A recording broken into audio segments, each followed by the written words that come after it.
The air inside the gleaming, climate-controlled tower of Sterling Innovations was a stark, almost sterile contrast to the oppressive humidity clinging to the city streets below. Here, on the executive floor, the scent of fresh, high-end coffee and polished mahogany hung heavy, a testament to the quiet, almost reverent hum of ambition and power. This was the undisputed domain of Alexander Sterling, a man in his late 40s whose sharp, angular features and perpetually analytical gaze were as precise as the market algorithms he commanded. His name was synonymous with ruthless business acumen and unparalleled success in the cutthroat world of global finance. He had built his vast empire on the unshakable bedrock of logic, cold, hard data, and an unwavering, almost zealous belief in a meritocracy where only the strongest, the most efficient, and the most strategically cunning survived. His own story was a testament to relentless work and immense personal sacrifice. A self-made billionaire who viewed emotional decision-making as not just a weakness, but a fatal flaw in the ruthless pursuit of profit and growth. His personal life, if one could even call it that, was as meticulously organized and devoid of extraneous detail as his quarterly reports. He lived in a penthouse overlooking the city, a testament to his triumphs. Yet it was often silent, filled with the echoes of his own isolation. He woke before dawn, exercised with the precision of a trained athlete, and arrived at his office before anyone else, ready to dissect the day's challenges with surgical precision. Emotion, he believed, was a distraction, a variable that could compromise the perfect equation of success. Yet, even within this cold, calculated world, where every decision was weighed on the scales of efficiency and return on investment, an anomaly existed, a tiny, almost imperceptible crack in his impenetrable facade. On the corner of his vast, impeccably organized mahogany desk, nestled subtly between a sleek tablet and a stack of financial reports, sat a small, unassuming picture frame. It held a faded, slightly creased black and white photograph of a woman with a kind, weary face and a determined, almost defiant smile. She was his mother, a single parent who had worked tirelessly, often pulling grueling double shifts as a waitress in a dimly lit diner on the outskirts of their industrial town, to scrape together enough money to put him through school.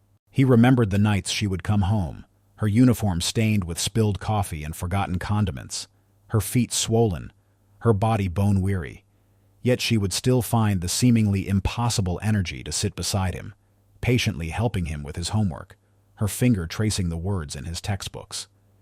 He remembered the simple dignity with which she faced their struggles, the quiet resilience that radiated from her, never once complaining, never allowing him to see the full extent of her sacrifices. Her image was his seed of mystery, a constant quiet reminder of the hard-won values of integrity, compassion, and tireless resilience that lay buried deep beneath his polished corporate exterior. It was a part of his past he rarely spoke of, a hidden wellspring of empathy that the cutthroat world of finance, and perhaps Alexander himself, had long since forgotten, or perhaps simply chosen to compartmentalize into a forgotten drawer of his memory. He saw it every day, but rarely looked at it, a quiet ghost of a life he had purposefully left behind.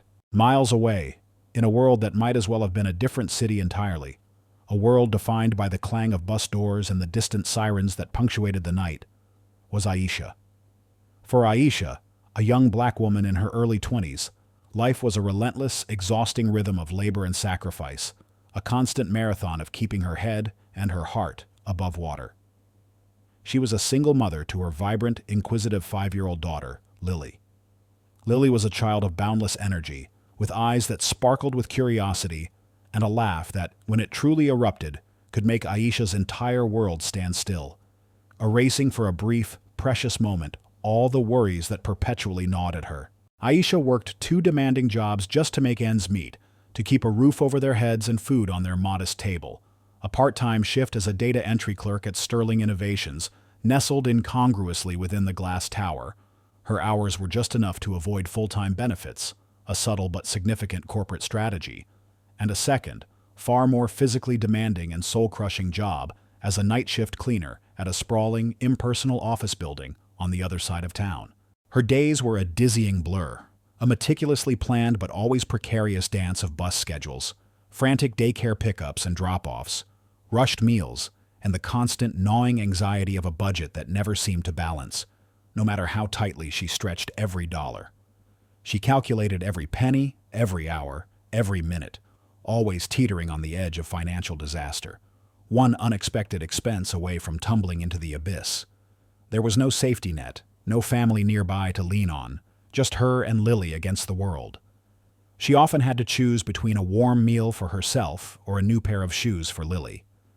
The latter always won. Every decision she made, every extra hour she forced herself to work when her body screamed for rest, every moment of self-denial, was for Lily. She wanted, with every fiber of her being, to give her daughter a life of stability, of opportunity, a life free from the constant stress and deprivation she herself had known since childhood. She was fiercely proud of her work, even the exhausting, often invisible night shifts, and she possessed a quiet, unshakable dignity. She never complained, never voiced her struggles, and she certainly never asked for help, not from anyone. She carried her burdens silently, a testament to her strength and her pride. She would often walk the last few blocks home from the bus stop, even in the cold, just to save the bus fare for Lily's juice. This quiet, tireless dedication to her daughter, this continuous act of selfless love and protection, was Aisha's save the cat moment. Her entire existence a continuous unspoken act of heroism. She was the hero of her own story, fighting a relentless, unseen battle for her child's future, a battle that no one else saw or bothered to acknowledge. Her love for Lily was the fuel that kept her moving, even when her body protested, even when the world seemed indifferent. She dreamed of a day when Lily wouldn't have to worry about anything, a day when she could simply be a child, free to learn and grow, unburdened by the harsh realities of their existence. That dream was the only thing that kept her going, one exhausting shift at a time.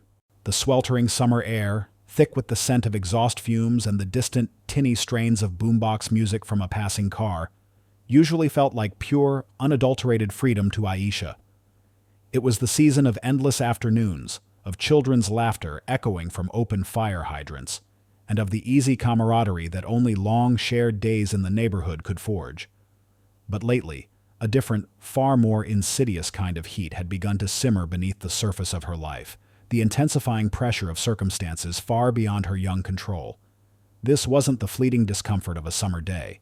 It was the slow, relentless, internal burn of impending crisis, creeping closer with each passing moment, threatening to consume everything she had worked so tirelessly to build. The first tremor of trouble had begun subtly, almost imperceptibly, before growing into a seismic shock that threatened to destabilize the already precarious foundations of her carefully constructed world. It began with the seemingly innocuous, almost routine, news from her second job. Aisha's evening shift as a cleaner at the sprawling downtown office building, a job she relied on for a significant portion of her income, was abruptly cut. Not reduced, but entirely eliminated for the foreseeable future.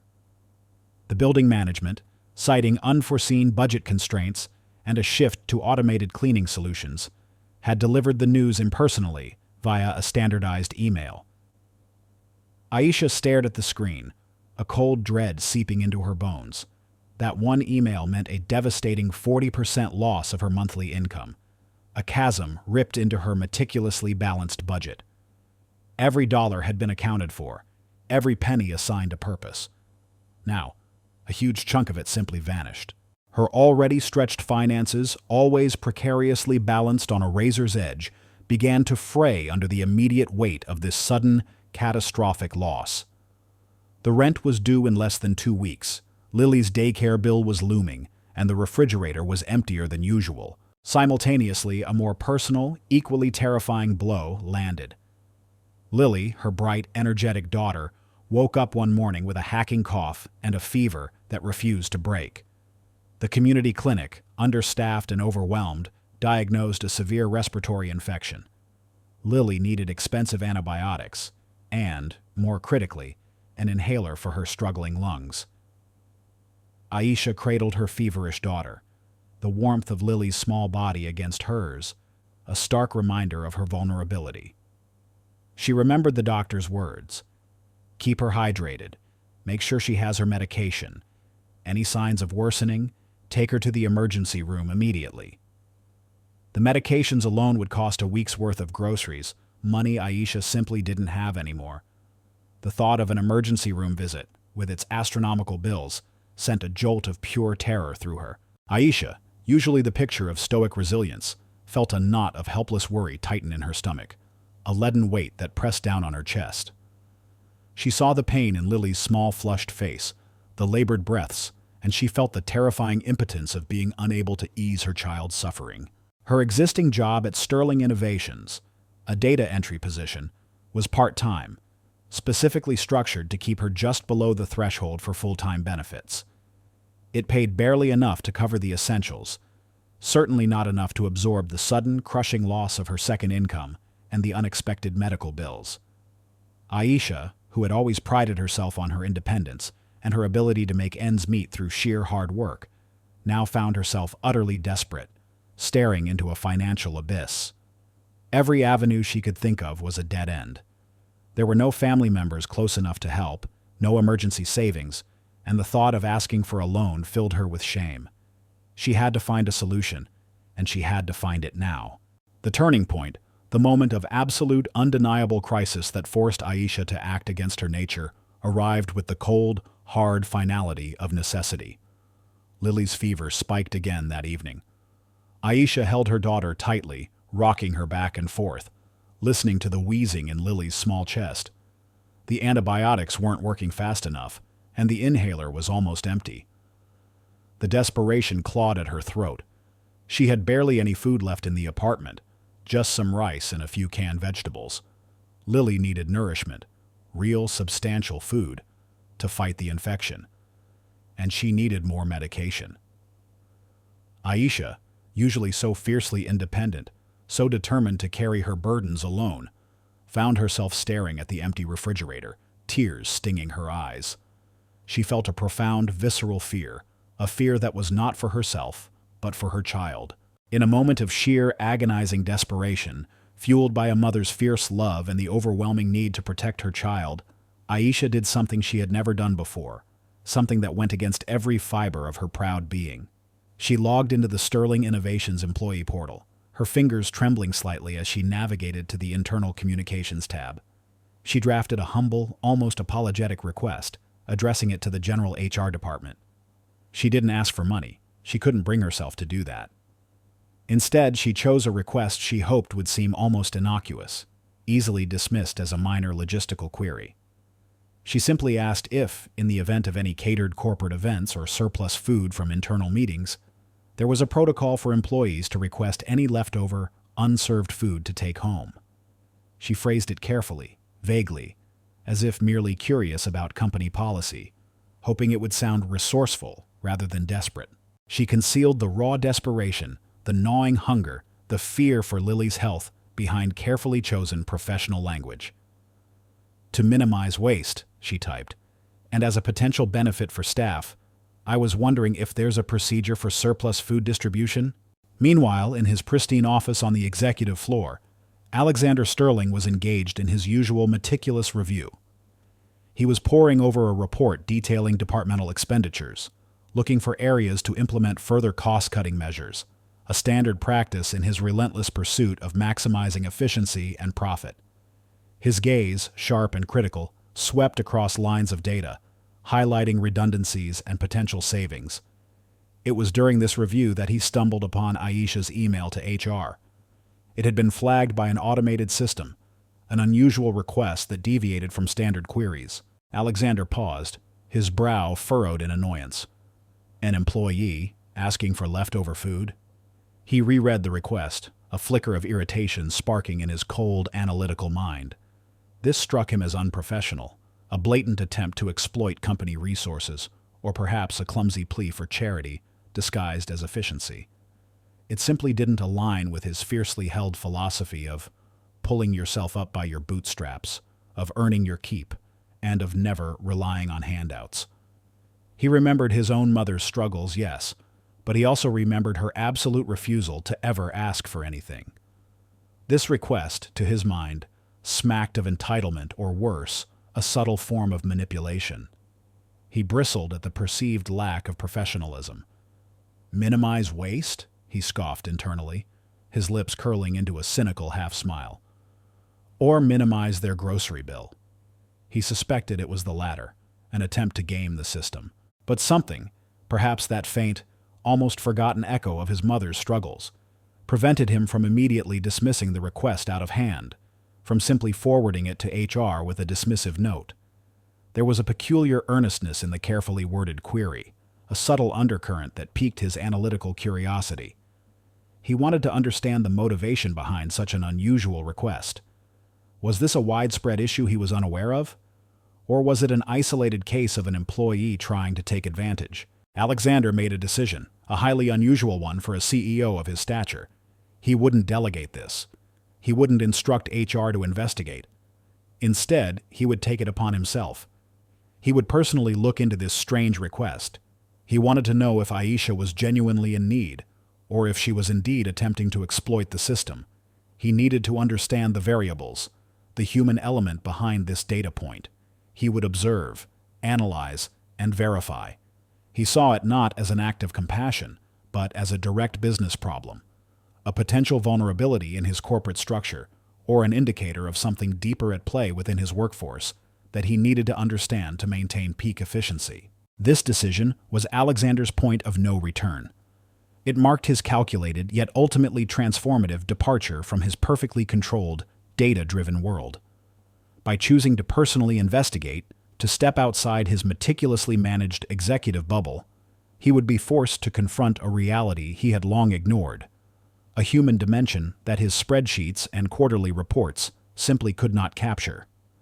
He would leave the sterile perfection of his office and venture into the messy, unpredictable, and profoundly human world of his employees, a world he had long viewed only through the lens of productivity and profit. He had no idea the truth he was about to uncover, or how fundamentally it would shake the very foundations of his beliefs. The oppressive summer heat of the city, typically a backdrop to bustling energy, felt particularly heavy on Liberty Street.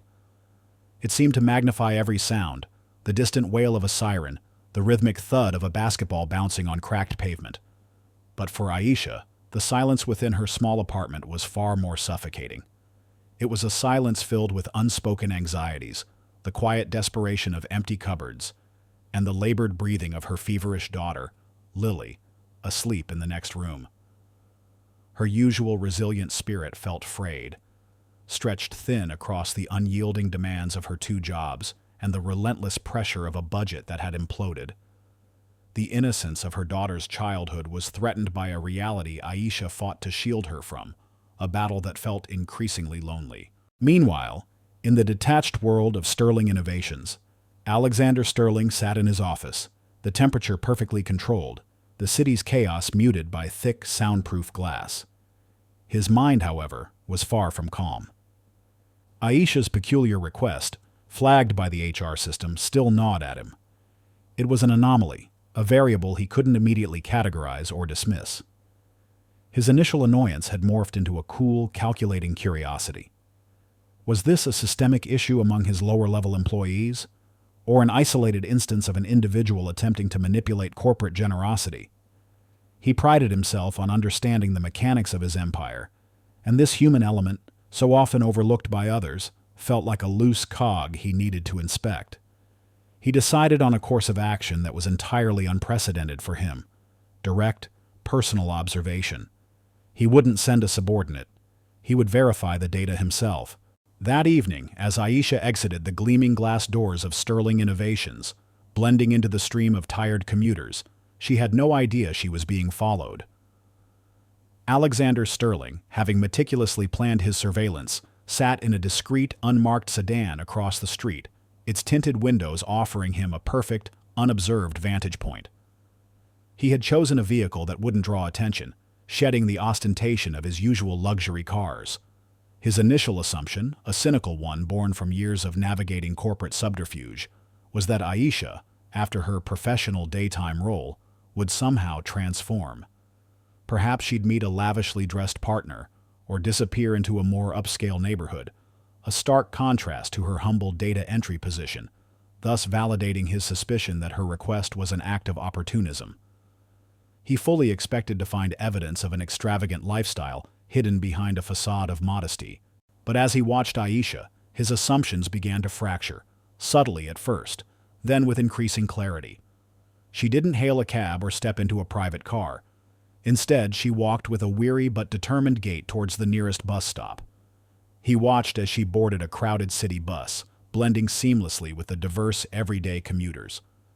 Alexander, a man accustomed to private jets and chauffeur-driven limousines, found himself trailing a public bus through the city's less glamorous arteries. This was his first surprise. An employee seeking extra food would, in his cynical mind, surely possess a car, or at least opt for a rideshare service. The bus implied a different kind of reality. He followed the bus, navigating through the evening traffic, as it wound its way deeper into a residential area, far removed from the city's opulent center. It wasn't the dilapidated, crime-ridden neighborhood of sensationalized headlines, but a modest, clean, and tightly knit community of working-class families, a place he rarely, if ever, ventured. Small houses with well-tended gardens, children playing in sprinklers on front lawns, the comforting scent of home-cooked meals wafting from open windows. This was his second surprise. His mental map of people who asked for handouts did not include such quiet, dignified tenacity. Alexander parked his inconspicuous sedan a block away and watched. He saw Aisha disembark, her shoulders slumping slightly with exhaustion, but her pace quickening as she approached a vibrant daycare center. The moment she appeared, a tiny figure with boundless energy, Lily burst from the center, a bright, joyous whirlwind of motion. She launched herself into Aisha's arms, her small hands clutching her mother's neck. Aisha's tired face instantly transformed, illuminated by a radiant smile that softened every hard line of fatigue. She hugged Lily tightly, a fierce, protective embrace that spoke volumes of their profound bond. Alexander, observing from the shadows of his car, felt an unexpected pang. He recognized that kind of love, that raw, unconditional devotion, from the faded photograph on his desk. He watched as Aisha spoke softly to Lily, stroking her hair, a tenderness he hadn't seen expressed in decades. He observed as Aisha led Lily into a small but immaculately kept apartment building, its windows adorned with colorful curtains. The apartment, though humble, radiated warmth and care. He saw Aisha prepare a simple meal, rice and vegetables, the very kind of food she had inquired about, ensuring Lily ate first, even as the child, with the endearing innocence of childhood, insisted on sharing her meager portion with her mother. Aisha feigned eating, trying to conserve the limited food for her daughter. It was an act of selfless sacrifice, quietly performed, unwitnessed by any but his hidden gaze. Alexander spent the next few days meticulously, almost obsessively, observing Aisha. He discovered her relentless schedule. She would work her part-time data entry job at Sterling Innovations during the day. Then, after picking up Lily and putting her to bed, she would leave her apartment around 10 p.m. He followed her to a different part of the city, to an older, less glamorous office building, where she worked a physically demanding night shift as a cleaner. She pushed heavy carts, scrubbed floors, and emptied countless trash cans, often alone in the vast, silent corridors. He witnessed her profound exhaustion, the way she would lean against a wall for a moment, eyes closed, her breathing heavy, before pushing herself back into motion. He saw the sheer grit, the almost superhuman effort she put into every task. There were moments, late into the night, when she seemed to sway on her feet, barely catching herself, her body screaming for rest. Yet she would push on, fueled by an unseen, unyielding resolve. This was her unveiling, not a dramatic display of hidden powers, but a raw, unvarnished revelation of her incredible resilience, her unwavering determination, and the immense, quiet burden she carried. Alexander, the astute businessman, recognized the true value of such tenacity. He saw a relentless work ethic, a quiet dignity, and a profound sense of responsibility that far surpassed anything he had witnessed in the boardroom. His initial skepticism, once an unyielding fortress of prejudice, began to crumble, brick by agonizing brick, under the weight of this undeniable truth. He saw not a manipulative employee, but a desperate, devoted mother, fighting for her child's survival. The cynicism that had defined him began to waver, replaced by a profound, unsettling shame. Despite the overwhelming evidence of Aisha's genuine struggle, Alexander Sterling, ever the pragmatist, still harbored a lingering sliver of doubt, a need for absolute confirmation. It wasn't that he doubted her hardship, but his mind, trained in the art of corporate espionage and risk assessment, sought to understand every angle, to eliminate any possibility of deception. He needed to verify her character, to confirm that this apparent desperation wasn't merely a performance. He decided to conduct a final, decisive test, a subtle maneuver designed to confirm his growing belief or reveal any hidden agenda. During Aisha's night cleaning shift at the other office building, Alexander found an opportunity. He subtly reprogrammed a small, discarded Bluetooth speaker from one of the offices, converting it into a crude, motion-activated recording device. Under the guise of a late-night inspection of the building's unused lower floors, he secreted the device into a discreet corner of one of the empty offices Aisha was scheduled to clean. It was a secluded spot, unlikely to be disturbed, where he knew Aisha would be working alone for an extended period. His intention was to capture any unguarded moments, any casual complaints, any hint of resentment or bitterness that might betray a less noble motivation. This was an action born from his ingrained need for verifiable data, a desire to confirm that her outward stoicism matched her inner reality. He wanted to hear the true, unvarnished voice of Aisha when she thought no one was listening. He still clung to the notion of finding a reason for her unusual request, even if that reason was to prove her worthiness in his own cynical eyes. He needed to be absolutely certain before he allowed himself to act on the uncomfortable stirrings of empathy that were beginning to disturb his carefully constructed world. The sweltering summer air on Liberty Street grew heavier, thick not just with humidity, but with a suffocating sense of dread. For Aisha, the brief, unexpected surge of hopeful defiance she felt when sending that email about surplus food was quickly overshadowed by the chilling reality of her impending deadlines. Deadlines that now loomed like executioners in a silent, personal arena. Her small apartment, once a sanctuary from the relentless world outside, now seemed to press in on her, its walls echoing with Lily's soft, troubled breathing. The very space that was meant to offer solace had transformed into a cage, where her desperate individual fight for her daughter's future was silently playing out. Each tick of the battered wall clock amplified her fear, counting down the last precious moments of stability. The air, heavy and stagnant, felt like it was closing in, threatening to suffocate them both. The pressure mounted with cruel, relentless precision, squeezing the last vestiges of youthful hope from Aisha's spirit. For Lily, the situation had gone from concerning to critical. Despite Aisha's tireless efforts, despite every penny spent on medication, Lily's fever stubbornly refused to break. Her cough worsened, growing into a harsh, rattling sound that tore at Aisha's heart every time it shook Lily's small frame. The community clinic, after a follow-up visit, delivered devastating news. Lily's respiratory infection had developed into a severe case of childhood pneumonia, necessitating immediate, round-the-clock professional medical care and specialized equipment that Aisha simply couldn't provide at home.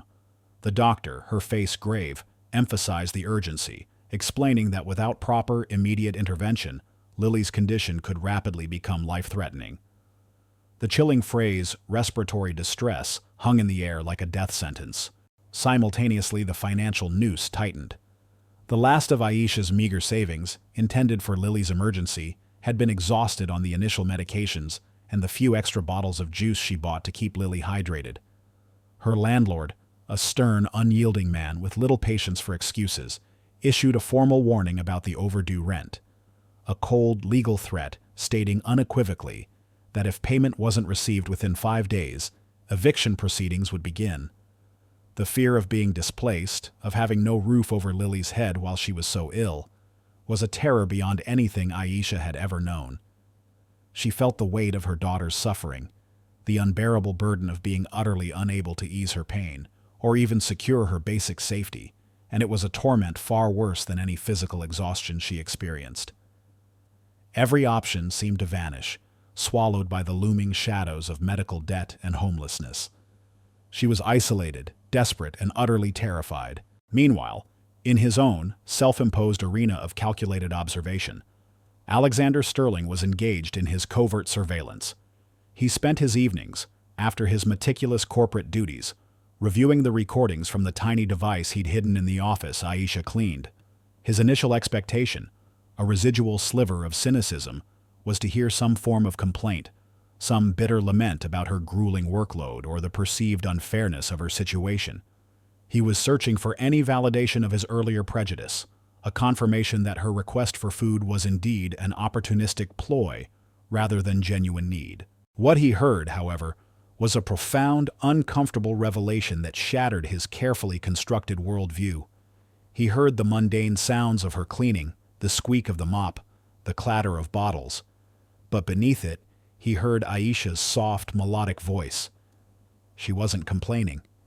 She was humming, sometimes singing a lullaby, a sweet, melancholic tune that somehow filled the empty office with warmth. He heard her talking to herself, quiet affirmations. "Just a few more hours, Lilybug. Mama's almost done. Gotta keep going for you." He heard her taking deep, shuddering breaths, the sound of profound exhaustion, but never a single word of self-pity or resentment. In one recording, he distinctly heard her whispering into her phone, "Yes, baby, Mama's almost home. Just a little longer. You be a good girl for Ms. Sarah, okay? Mama loves you more than anything." The phone call was brief, clearly a quick check-in with a babysitter or a neighbor watching Lily, but the raw, unadulterated love in Aisha's voice was unmistakable, a powerful current of maternal devotion that transcended the crackle of the recording. Alexander listened, his body rigid, his initial cynicism crumbling with each passing minute. He had expected to find a justification for his suspicions, a reason to dismiss her. Instead, he found an undeniable, heartbreaking testament to her unwavering strength, her quiet dignity, and her boundless, sacrificial love for her daughter. He recognized the bone-deep weariness in her voice, the kind of exhaustion that only comes from fighting for survival. He recognized, too, the fierce protective instinct, the drive to keep going for someone else, because his own mother had possessed that exact same quality. The realization hit him with the force of a physical blow. Aisha was not trying to exploit the system. She was the system, the invisible, tireless engine that kept a part of the city running, all while struggling to keep her own small world from collapsing. The shame he felt was immediate, profound, and deeply unsettling. He had misjudged her, gravely and arrogantly, seeing only a data point where there was a deeply human, heroic struggle.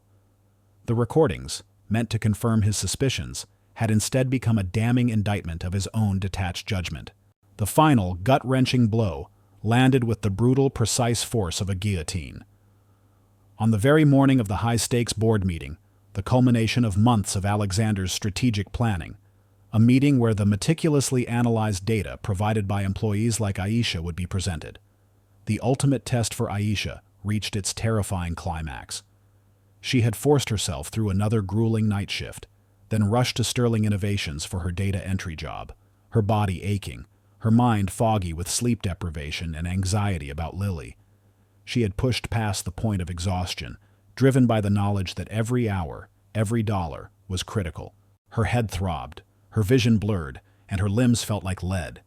She managed to clock in, making it to the employee restroom before her body finally betrayed her. A wave of dizziness washed over her, followed by a searing headache. Her knees buckled, and she crumpled to the floor, the cold tile a sudden shock against her feverish skin.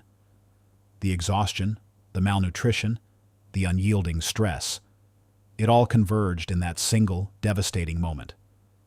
She was found minutes later by a startled junior HR assistant, who immediately called the company's internal medical staff. Aisha, disoriented and terrified, tried to push herself up, muttering about Lily, about needing to work, about not being able to lose her job. Alexander, preparing for his pivotal board meeting, was striding briskly down the hallway, reviewing last-minute notes on his tablet, his mind entirely consumed by the intricate financial models he was about to present. He heard the commotion, the hushed voices, and the distinct sound of medical personnel. He paused, annoyed by the disruption, and glanced into the open doorway of the employee restroom. His eyes fell on Aisha, lying pale and still on the cold tile, a company medic kneeling beside her, checking her pulse. He overheard her faint, desperate whispers. "Can't lose. Lily. She needs me." The words hit Alexander with the force of a physical blow. The image of Aisha, so proud, so self-sufficient, now utterly vulnerable and collapsed, was a stark, horrifying contrast to the meticulous data points and cost-cutting measures that filled his world. He remembered her email, her humble request for leftover food, and the cynical judgment he had cast upon it. He remembered the recordings of her soft humming, her quiet self-encouragement, her fierce love for Lily. He remembered his own mother, working double shifts, collapsing from exhaustion, the same silent determination in her eyes. The carefully constructed walls around his heart, built over decades of calculated detachment, shattered. He saw not an employee, not a data point, but a human being, a mother, fighting a battle that he, in his insulated world, had been utterly blind to. He felt a profound, searing wave of shame, heavier and more suffocating than any financial loss. This was their collective, hang-by-a-single-hair moment. For Aisha, it was the terrifying precipice where her health, her job, and her daughter's fragile future hung by the thinnest of threads. For Alexander, it was the instant of profound moral reckoning, where his carefully curated philosophy of pure meritocracy and emotional detachment stood exposed as tragically, cruelly flawed. The board meeting, the pinnacle of his professional world, suddenly seemed utterly meaningless. All that mattered was the pale, exhausted woman on the floor, the mother fighting for her child, the echo of his own past in her silent struggle. He had nowhere left to turn, no one left to call, nothing left to offer but the raw, unadulterated truth of his own profound mistake. He stood frozen, utterly overwhelmed by the weight of his own sudden, shattering realization. The hushed voices of the medical staff, the sterile scent of the company clinic, and the chilling sight of Aisha collapsed on the floor formed an agonizing tableau. For Alexander Sterling, this wasn't just a corporate emergency. It was a profound, personal crisis unfolding directly before his eyes. The hospital's cruel deadline for Lily's care, though unknown to him in its specifics, echoed in the desperate whispers Aisha uttered about her daughter, a silent plea for a miracle. Each beep of the clinic's medical equipment felt like a hammer blow, counting down the last precious moments before a life and a future could be irrevocably lost. This was it, the breathless moment before all hope evaporated, leaving only the bitter metallic taste of irreversible defeat for Aisha and a crushing, self-inflicted shame for Alexander. His meticulously ordered world had imploded, and he stood, frozen, in the debris of his own misguided judgment. The clinical air of the Sterling Innovations medical suite was thick with a palpable tension. Aisha, still pale and weak, was propped up on a cot, a medic gently taking her blood pressure. She was still muttering, her voice a faint, desperate rasp, about needing to get back to her desk, about Lily, about not being able to afford to lose her job. She wasn't asking for help. She was fighting to refuse it, afraid that any sign of weakness would be held against her. The medic, a kind-faced woman named Sarah, tried to reassure her.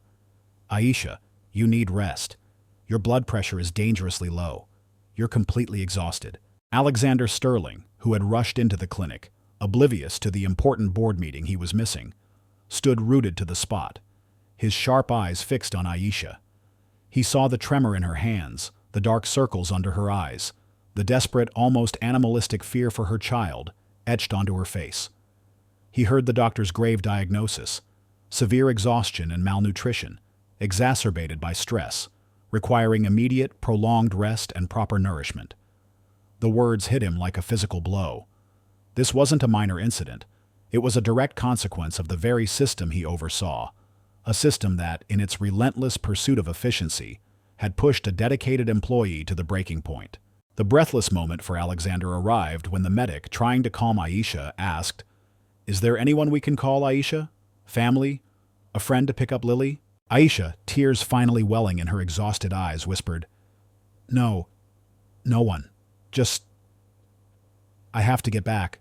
Lily needs food and medicine. I can't let her down." Her voice cracked on the last words, a raw, guttural sound of pure, unadulterated despair. She didn't have anyone. No safety net, no family to rely on, just the terrifying weight of her responsibility for Lily. The absolute crushing isolation of her struggle slammed into Alexander with the force of a physical blow, reverberating through his very core. This was the exact kind of quiet, desperate struggle his own mother had faced, a terrifying mirror image of his past. The logical, calculating CEO was utterly silenced, replaced by a profound, agonizing empathy. Alexander moved then, not with his usual brisk, decisive stride, but with a deliberate, almost hesitant grace that seemed alien to his powerful frame. He ignored the shocked glances of the medical staff and the few other employees who had gathered at the clinic door, drawn by the commotion. He didn't issue orders. He simply walked to Aisha's cot and, with a gesture utterly uncharacteristic of him, knelt down. He was no longer the imposing CEO. He was simply a man facing another human being in profound distress. "Aisha," he said, his voice quiet, stripped of its usual clipped authority, infused instead with a raw, undeniable sincerity that astonished everyone in the room. He reached out, not to touch her, but to gently place a hand on the edge of the cot, a gesture of grounding, not dominance. "Aisha, you won't lose your job. You won't let Lily down. I promise you that." Aisha, disoriented and incredulous, slowly turned her head, her eyes wide with a mixture of confusion and disbelief. She recognized him, of course, the distant, powerful CEO. Why was he here? Why was he speaking to her like this? Alexander continued, his voice gaining strength, not from authority, but from a deep, internal conviction. "I know about your request, about the food. I also know about your other job, about your daughter, Lily, and her illness." He paused, his gaze meeting hers, a silent apology in his eyes. He then produced a neatly folded document from his jacket pocket, a printout of the comprehensive medical and housing reports he had discreetly obtained during his surveillance, clearly detailing Lily's pneumonia, the medical costs, and Aisha's pending eviction notice. He didn't need to say more. The document spoke volumes. He also held a smaller envelope, thick with crisp $100 bills, and a company credit card. "Aisha," he continued, his voice steady, "I was wrong. Terribly wrong. I judged you, I assumed, but I watched you. I saw your dedication, your strength, your love for Lily. You are one of the most hard-working, honorable people I have ever met. And no employee of Sterling Innovations, especially one as dedicated as you, should ever have to choose between feeding their child and keeping a roof over their head." He then looked directly at the medic, Sarah, and the HR assistant, his voice resonating with clear, undeniable authority, but now infused with compassion. "Sarah, I want Lily to receive the best medical care available, immediately. Arrange for a private ambulance to transport her to St. Jude's Children's Hospital. They have a specialized pediatric pneumonia unit. All costs are to be covered, fully, by Sterling Innovations." And Aisha, he turned back to her, his eyes brimming with a depth of empathy she never imagined he possessed. "You are going home. Immediately. Take this," he said, pushing the envelope of cash and the company credit card into her trembling hand. "For Lily's medication, for groceries, for whatever you need. A car will take you, and another will pick up Lily from daycare and take her directly to St. Jude's, where you will meet her. You will not return to work until you are fully recovered, and your daughter is well. Consider yourself on paid leave, with full benefits, effective immediately." He looked directly at the HR assistant. "And ensure Aisha's status is changed to full-time, with all associated benefits, first thing tomorrow morning. This is not a request."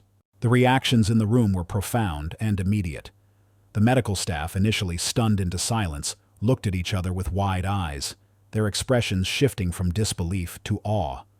Sarah, the medic, nodded briskly, her own eyes glistening. "Yes, Mr. Sterling. Immediately." The HR assistant, a young woman who had always seen Alexander as a distant, almost mythical figure of power, stood transfixed, her jaw slightly agape. A ripple of whispers spread through the doorway where other employees had gathered, their faces mirroring a mixture of shock, confusion, and then profound admiration. The cold, unfeeling CEO had just knelt before a struggling employee and performed an act of immense public compassion. It was a complete dismantling of his carefully crafted image and a powerful, undeniable vindication for Aisha. The judgmental gazes that had always followed Aisha, the subtle skepticism from some colleagues who might have whispered about her fatigue or her quiet demeanor, vanished, replaced by an outpouring of concern and profound respect. The narrative had flipped. The opportunist was revealed as a hero, and the ruthless CEO as a man capable of astonishing empathy. Alexander remained kneeling until Aisha, her face still pale but now wet with tears of relief, managed a weak, "Thank you, Mr. Sterling. Thank you." The words were barely audible, choked by emotion. He simply nodded, a quiet understanding passing between them, a bridge forged over shattered prejudice. Within the hour, Aisha was in a company car, being driven home, the envelope of money clutched in her hand. Another car was already en route to Lily's daycare. Moments later, Aisha received the call from the hospital. Lily was admitted, receiving excellent care, and her prognosis was already improving with the aggressive treatment. The apartment, once filled with the suffocating weight of despair and the unspoken fears of a looming catastrophe, now vibrated with unrestrained joy, a symphony of relief, hope, and overwhelming gratitude. Alexander, meanwhile, had canceled his board meeting. He didn't care about the financials anymore. He cared about the human cost, a realization that had shaken him to his core. He sat in his office, not looking at data, but at the faded photograph of his mother, a silent testament to the lesson he had just, finally, truly learned. The polished, sterile air of the Sterling Innovations medical suite had held the lingering echoes of a profound revelation. For Aisha, the shock of her collapse was swiftly, miraculously overshadowed by the profound and disbelieving relief that followed Alexander Sterling's extraordinary intervention. The suffocating despair that had clung to her like a shroud began to dissipate, replaced by a delicate, almost fragile sense of peace. It was the calm after a relentless storm, a gentle stillness that allowed her to finally breathe, deeply and without the gnawing fear that had been her constant companion. Her world, once defined by scarcity and anxiety, was slowly, surely, expanding with possibility. The transformation was immediate and palpable, unfolding with a speed that still felt surreal to Aisha. The first call came from St. Jude's Children's Hospital. Lily, her beloved daughter, was already admitted and receiving top-tier care. The pediatric team, composed of compassionate doctors and attentive nurses, updated Aisha with a new, much more optimistic prognosis. Lily's fever had begun to subside within hours of starting the specialized treatment, her breathing eased by the advanced medical equipment. Aisha spoke to her daughter over the phone, hearing Lily's small, clear voice, unburdened by the wheezing cough that had haunted her nights.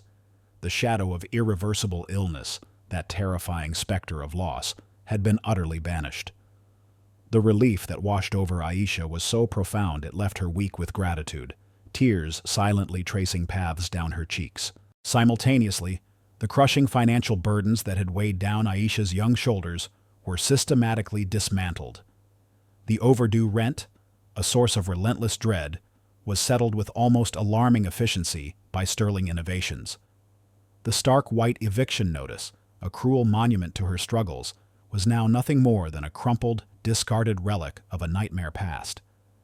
Alexander Sterling, true to his word, had seen to every detail. Aisha received confirmation of her new full-time employment status at Sterling Innovations, complete with a significantly higher salary, comprehensive medical and dental benefits, and the invaluable flexibility in hours that meant she could finally be present for Lily without sacrificing their livelihood. The new benefits package even included a generous allowance for Lily's daycare, removing yet another colossal weight from Aisha's shoulders. The constant gnawing anxiety that had defined her every waking moment began to recede, replaced by a quiet sense of security she had never truly known. Her body, though still recovering from the exhaustion, felt lighter, her mind clearer. The future, once a dark, impenetrable wall, now glimmered with a tentative, beautiful light. Alexander Sterling, for his part, was irrevocably changed by the encounter. The carefully constructed edifice of his detached, purely logical world had been shattered by the raw, undeniable human truth he had witnessed. The shame he felt was a potent, driving force. He had seen Aisha not as a data point, but as a reflection of his own past, a testament to the quiet heroism of those who often went unseen. His initial cynical drive for efficiency and profit was tempered by a newfound, profound understanding of the human cost of his decisions. He recognized with startling clarity that true leadership extended far beyond quarterly reports and stock prices. It encompassed the well-being of the people who formed the very backbone of his empire. The first step in his personal transformation, and the most public, was a company-wide town hall meeting held a few days after Aisha's collapse. The corporate arena, typically a stage for him to deliver pronouncements of growth and financial strategy, became a platform for an unprecedented act of humility and introspection. Standing before his entire staff, from the senior executives to the newest interns, Alexander Sterling, the notoriously private and unyielding CEO, did something no one had ever witnessed. He apologized. His voice, though still firm, was laced with a palpable sincerity. "I called this meeting today not to discuss projections or profits," he began, his gaze sweeping across the stunned faces in the auditorium, "but to address something far more critical, our culture and my own oversight." He then recounted with unflinching honesty Aisha's story, though he protected her identity, speaking of an employee whose recent medical emergency had laid bare a systemic failure. He spoke of the peculiar request for food, admitting his initial cynical judgment, and then, with a voice raw with regret, he described his covert investigation. The hours he spent observing her unwavering dedication, her quiet dignity, and her profound, selfless love for her child. He spoke of his own shame, of seeing her collapse, of recognizing the echoes of his own mother's struggle in hers. "I built this company on the principle of hard work and merit," he continued, his voice resonating through the hushed hall. "But I failed to see that our policies, in their pursuit of efficiency, were creating a system that pushed our most dedicated employees to the brink. That is unacceptable. That is not merit. It is neglect. And that neglect began with me." Then came the tangible changes, the direct fruits of his newfound clarity. He announced the immediate implementation of a comprehensive employee well-being initiative. This wasn't merely a token gesture. It was a radical restructuring of company policy. It included increased minimum wages for all entry-level positions, ensuring a living wage regardless of hours. It established a robust emergency fund for employees facing unforeseen medical or personal crises, accessible without bureaucratic hurdles. It expanded paid leave policies, and, perhaps most symbolically, it mandated that all surplus food from corporate events and the executive dining room be packaged and discreetly offered to any employee who wished to take it home, no questions asked. Alexander ensured that the initiative also included partnerships with local community organizations to provide affordable childcare and transportation assistance, directly addressing the systemic barriers that individuals like Aisha faced. He committed to quarterly open forums where employees could voice concerns directly to senior leadership, promising genuine transparency and responsiveness. The reaction from the employees was a mixture of stunned silence, followed by a ripple of applause that grew into a genuine, heartfelt ovation. Alexander Sterling, the seemingly unapproachable CEO, had not merely acknowledged a problem. He had laid bare his own vulnerability, his own mistakes, and had chosen to lead with unprecedented empathy. He hadn't just reformed policies, he had reformed himself, becoming a helper in the truest sense. Recognizing the innate dignity of every individual, regardless of their position within the corporate hierarchy. His transformation was complete, a powerful testament to the idea that even the most rigid of minds could be softened by a profound encounter with human suffering and resilience. The incident had forced him to reconcile the shrewd businessman with the son who remembered his mother's sacrifices, bridging the vast chasm between his public persona and his deeply buried humanity. In the weeks and months that followed, Aisha found herself navigating a profoundly altered landscape. She was no longer just an anonymous data entry clerk. She was a respected, valued member of the Sterling Innovations team, Her new full-time position offered not just financial stability, but also opportunities for growth and skill development that she had only dreamed of. With Lily thriving and her own health restored, Aisha embraced her new role with renewed energy and purpose, her quiet dignity and unwavering work ethic now recognized and celebrated by her colleagues. She even began mentoring new employees, sharing her journey with a quiet grace, her very presence a testament to the company's new, more compassionate direction. One crisp autumn afternoon, several weeks after Lily had made a full recovery and Aisha had settled into her new routine, Alexander Sterling visited Aisha's new office, a small, bright space with a window overlooking the bustling city.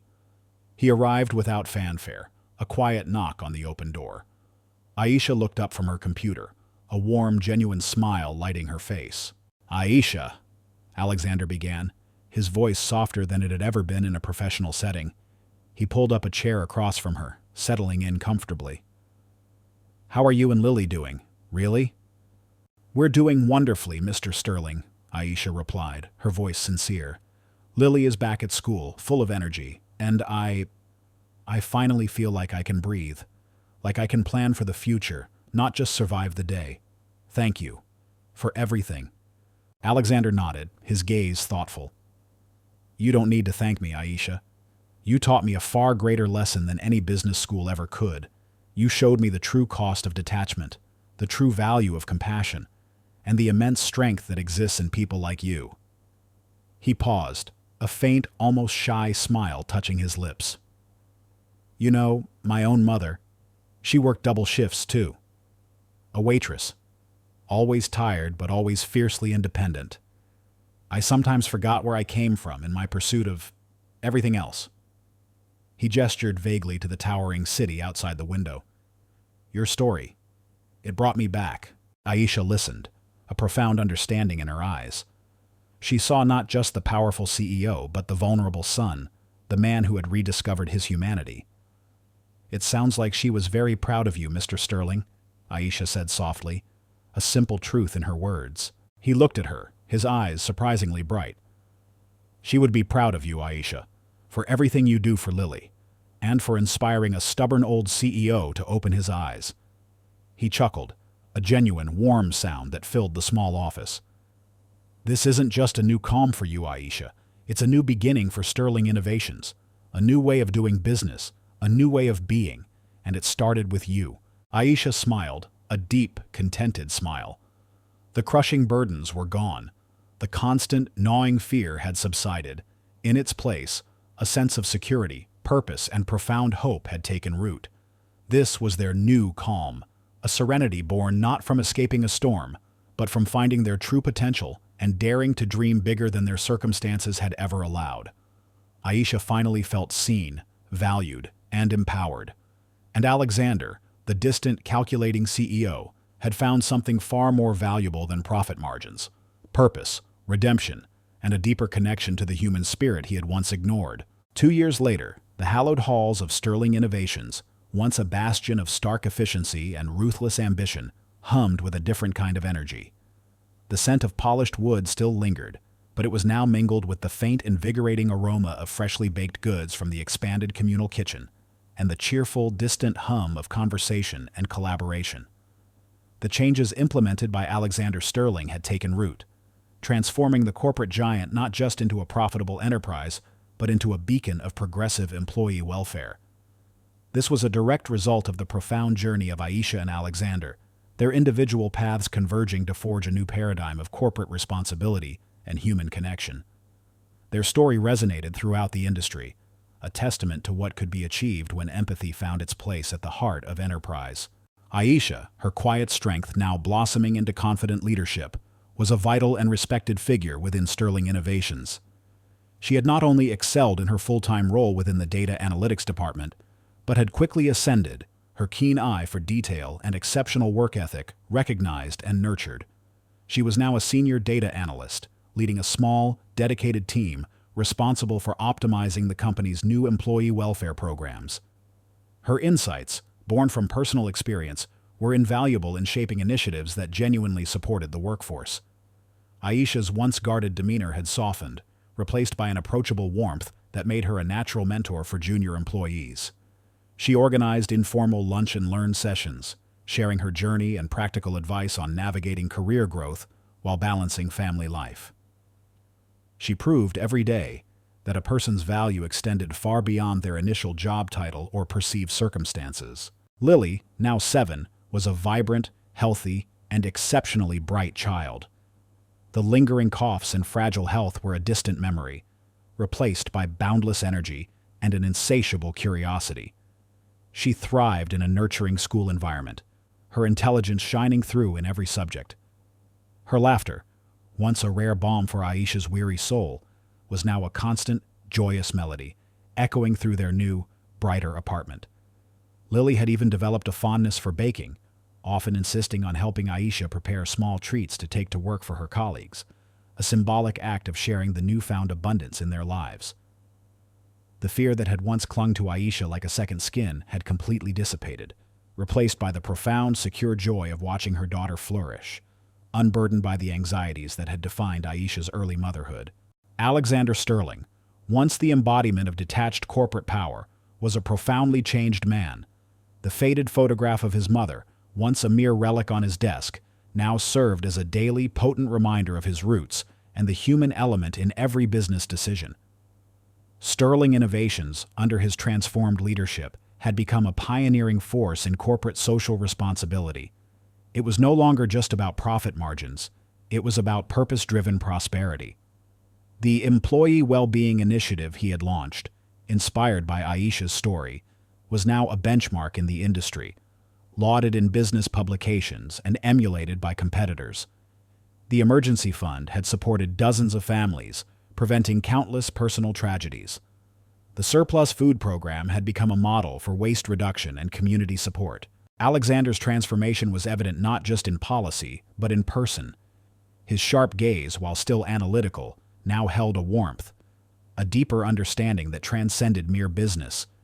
He hosted regular informal town halls, actively listening to his employees, fostering a culture of openness and mutual respect. He was seen more often in the communal areas, engaging in genuine conversations, no longer an isolated figure in an ivory tower. He still drove the company's growth, but now it was a growth that included and uplifted every individual within his expansive organization. The ruthless capitalist had found redemption, discovering that true wealth lay not just in financial assets, but in the well-being and dignity of his workforce. The former HR assistant, who had witnessed Aisha's collapse and Alexander's dramatic shift, had herself risen through the ranks. Inspired by Alexander's example and by Aisha's resilience, she became a fervent champion of the new welfare programs, eventually being promoted to lead the expanded Human Resources Department. Her personal mission was to ensure no employee ever felt unseen or unheard again, a direct repudiation of the very system she had once been a small cog in. She often cited Aisha's story as her personal catalyst for change, a constant reminder of the human impact of corporate policies. One bright, crisp afternoon in late spring, a special event was held in the newly renovated sunlit atrium of Sterling Innovations. It was a modest but deeply meaningful ceremony to inaugurate the Aisha's Light Foundation, a new nonprofit funded by Sterling Innovations, spearheaded by Aisha, and personally overseen by Alexander. The foundation's mission was to provide direct financial and resource support to single-parent households within the city, focusing on education, healthcare, and emergency relief. It was a tangible embodiment of Aisha's journey, a way for her to pay it forward, ensuring that other families battling silent struggles would find a guiding light, a lifeline, when they needed it most. Aisha stood at a podium, her voice clear and strong, resonating with conviction. Lily, beaming, stood beside her, holding a vibrant bouquet of flowers. Alexander Sterling stood proudly nearby, his presence a powerful testament to their shared purpose. The atrium was filled with Sterling Innovations employees, community leaders, and many of the families Aisha's foundation had already begun to help. 2 years ago, Aisha began, her gaze sweeping across the warm, supportive faces. I stood at the edge of a precipice. My daughter was ill, my future uncertain. I felt utterly alone. Her voice trembled slightly with emotion, but her eyes shone with unwavering resolve. But then, an unexpected act of kindness, a moment of profound understanding from someone I never expected, changed everything. She glanced at Alexander, a silent acknowledgement passing between them, a shared understanding of the journey they had both embarked upon. Mr. Sterling saw not my desperation, but my potential. He saw Lily's need. He didn't just offer help. He offered a hand up, fundamentally changing not just my life, but the very heart of this company. She paused, taking a deep breath. Today, with the launch of Aisha's Light, we commit to being that hand for countless others. We commit to ensuring that no parent, no child in this city feels alone in their struggle. We commit to illuminating the path forward, because every family deserves a second spring. As the applause swelled, a powerful, emotional crescendo that vibrated through the air, Aisha stepped down from the podium, immediately enveloped in hugs from Lily and warm congratulations from colleagues and community members. Alexander Sterling approached her, his smile genuine and full of admiration. "Aisha," he said, his voice quiet, "you have truly brought light to this company and to this city. This foundation, it's your legacy, and I am honored to be a part of it." Aisha looked at him, then at Lily, who was now excitedly chatting with another child about the foundation's logo. She looked around the sunlit atrium, at the diverse faces filled with hope and gratitude. From a desperate plea for leftover food to leading a philanthropic movement, her life had undergone a miraculous metamorphosis. It was a profound testament to the transformative power of a single act of kindness, a moment of unexpected connection that illuminated hidden struggles and shattered hardened hearts. It proved, unequivocally, that light always finds a path, even in the deepest darkness, and that unseen heroes, empowered by vision and compassion, can indeed alter destinies, igniting a second spring, not just for a family, but for an entire corporate culture, rippling outwards to touch a whole community. If this story stirred your heart, if it reminds you that courage can alter destinies and that light always finds a path even in the deepest darkness, please leave a comment. Share this story with those who need inspiration. Like, subscribe, and hit the bell to never miss our upcoming narratives that delve into the profound human spirit and the power of unseen heroes. Thank you for joining us on this journey.